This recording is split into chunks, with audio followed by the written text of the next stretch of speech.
Hi guys! Welcome back sa aking channel. My name is Mildred. At kung ikaw ay bago sa channel ko, please subscribe to my channel. Second step ng pag-a-apply bilang isang domestic helper sa Singapore is, ngayon naman ay pinagre-report ako ng agency ng Singapore sa agency dito sa Pilipinas. Kaya naman ngayong araw na ito ay nag-report kami sa agency dito sa Pilipinas at katakot-takot na at katakot-takot na pagod yung aming naranasan. Dahil nga hindi namin kabisado yung lugar. So, madilim pa lang ay umalis na kami dito nung pinsan ko. Natagpuan namin yung agency ay siguro mga alas 10 na ng umaga. Pero umalis kami dito ay madilim-dilim pa. Ang unang itinanong ng agency sa amin, ng pinsan ko, paano nyo nalaman ang agency na ito? Sabi sa amin ganon. Kasi nga tagong-tago yung lugar na yun. So sinabi ko na may nag-recommend sa akin na kaibigan ko, ina-recommend niya ako dun sa kanyang agency. Kaya kami ay nagpasa na requirements dun sa agency sa Singapore and ipinasa kami dito sa agency sa Pilipinas at sa kanila nga kami pinabagsak. Ayan, so sobrang hirap maghanap ng lugar na hindi mo talaga kabisado. Kailangan lang doon is dapat hindi ka marunong mahiya, na dapat magtatanong ka sa mga tao na alam mong katiwa-tiwala, tulad ng mga traffic enforcer, tulad ng mga gwardiya. Magtatanong ka sa kanila kung saan yung lugar na yon. And sa pagtatanong-tanongan namin is natagpuan din naman namin yung aming dapat puntahan. And pagdating namin doon, maraming aplikante ang mga nag-fill up. So, yung mga bagong dating, kanya-kanya ng reklamo na sakit na daw ng ulo nila dahil sobrang nahirapan silang maghanap ng agency. And sabi namin, kami din, ganyan din ang nararamdaman namin. Masakit na yung ulo namin sa init. Buti na lang kanina hindi masyadong mainit.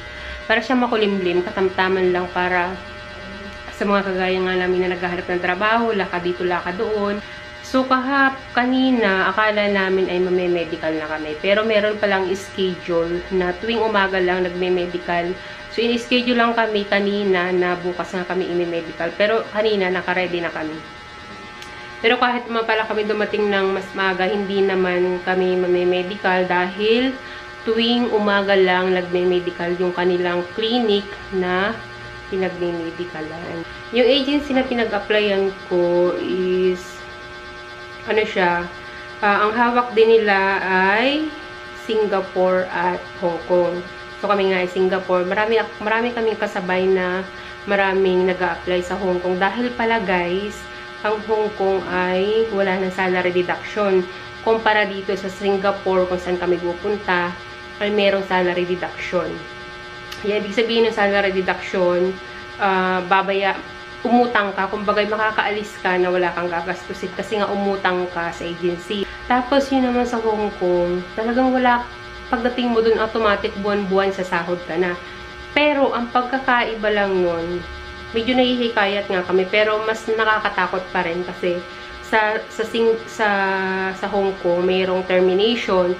Ibig sabihin nun, kapag hindi ka nagustuhan ng amo mo, kunwari andun ka na, tapos kunwari maghapon ka lang nagtatrabaho and hindi nagustuhan yung trabaho mo or ayaw sa'yo ng amo mo, pwede ka nilang ibalik sa Pilipinas agad-agad, automatic. Ibig sabihin ng termination, balik ka sa Pilipinas, hindi ka nila ibabalik sa agency. Compared sa salary deduction sa Singapore nga na kunwari lang naman, hindi ka nagustuhan ng amo mo or kunwari hindi mo nagustuhan yung amo mo, ganon. Pwede kang bumalik ng agency. Pwede mo sabihin doon sa amo mo na ibalik ka sa agency and hahanap ka ng panibagong amo. Yun yung kagandahan yun yung pagkakaiba.